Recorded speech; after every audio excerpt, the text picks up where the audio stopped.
Merkezi'ne hoş geldiniz. 5 Ocak Cumartesi akşamında günün öne çıkan gelişmeleriyle karşınızdayız. Ispartalılar Somali düğününü görme şansı buldular. Vali Memduh Oğuz'un Somalili vatandaşlarla görüşmesi sonrası hazırlanan düğünde yöresel oyunlar sergilendi, şarkılar söylendi. İki ülkeyi buluşturan bu düğünden renkli görüntüleri ekranlarınıza getiriyoruz. İç savaş nedeniyle yokluk içinde yaşadıkları ülkelerinden gelip Isparta'ya yerleşen Somalililer düzenlenen etkinlikte geleneksel düğün törenlerini canlandırdı.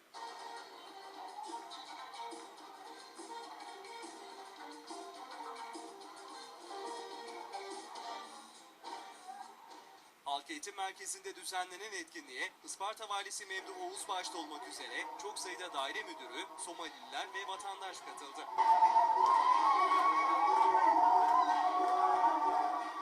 Temsili düğün, Somali Milli Marşı ve İstiklal Marşı'nın okunmasıyla başladı.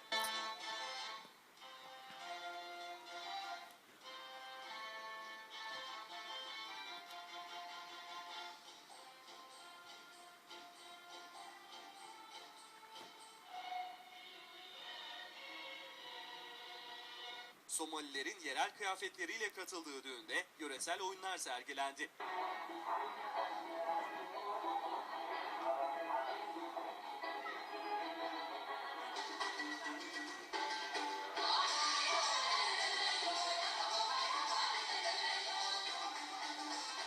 Ardından geleneksel olarak davulla oynanan oyun sahne aldı ve izleyenlerin beğenisi topladı.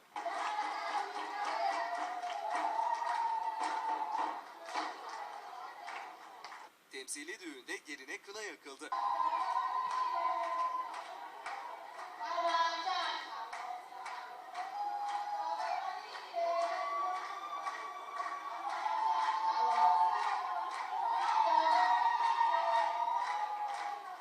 Temsili düğünün sonunda Somali ve Türk bayrakları eşliğinde protokol sahneye çıktı. Geleneksel oyunlara eşlik etti.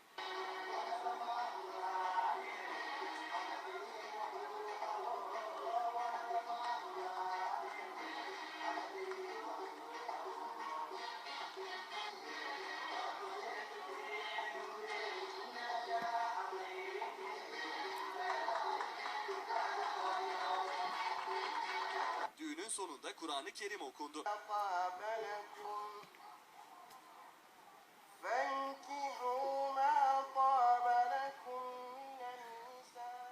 Düğünü izleyen Ispartalılarsa ilk defa böyle bir düğün gördüklerini ve düğün törenini beğeniyle izlediklerini söylediler. Çok hoşumuza gitti. İyi ki gelmişiz dedik.